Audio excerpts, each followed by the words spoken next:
सुप्रभात बच्चों। कल हमने अपनी पिछली वीडियो में दीवानों की हंसी कविता के 3 पद्यांश किए थे। आज हम आगे ये 3 पद्यांश पढ़ेंगे। दो बात कही दो बात सुनी, कुछ हंसे और फिर कुछ रोए। तो कवि यहाँ कह रहे हैं, दो बात कही दो बात सुनी।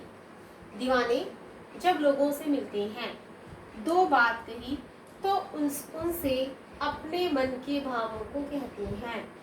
दो बात सुनी और उनके मन की बातों को भी सुनते हैं। कुछ हंसे और फिर कुछ रोए। और जब आपस में बातचीत करते हैं तो अपने मन के भावों को बताकर कुछ हंस लेते हैं और फिर कुछ रो लेते हैं।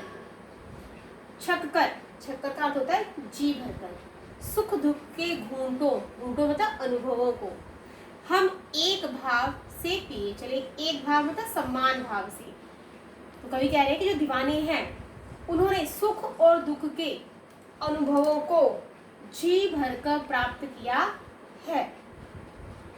हम एक भाव से पिए चले और चाहे सुख आए या फिर दुख, दोनों ही परिस्थितियों में दीवाने सम्मान भाव से रहते हैं। अर्थात सुख आए या दुख, दोनों ही परिस्थितियों को सम्मान भाव से वे अपना लेते हैं।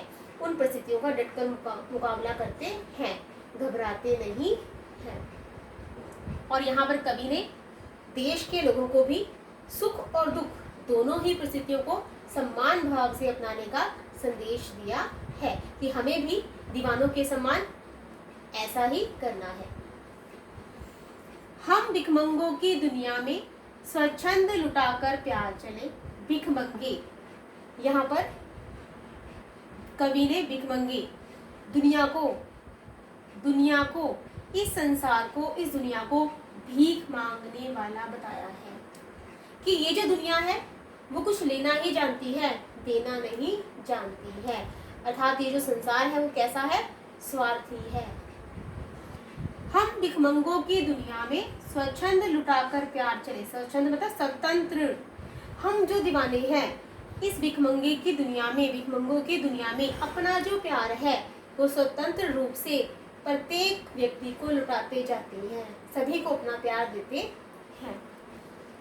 हम एक निशानी, निशानी मतलब निशानी, सी उर हृदय पर ले असफलता का भार चले।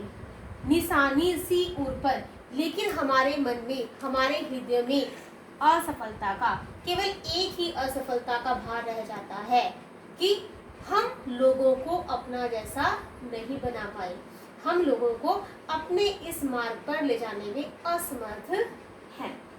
लेकिन इस स्वार्थी दुनिया को भी जो दीवाने हैं वो अपना प्यार स्वतंत्र भाव से लुटाते हैं। अब अपना और पराया क्या, आबाद रहे रुकने वाले। अब अपना और पराया क्या, जो दीवाने हैं वो अपने और पराये का भेदभाव नहीं करते। आबाद रहे रुकने वाले, आबाद बसते रहे। और इस दुनिया में जो लोग रुके हुए हैं, जो लोग रह रहे हैं, वो अपना जीवन सुख से व्यतीत करते रहे।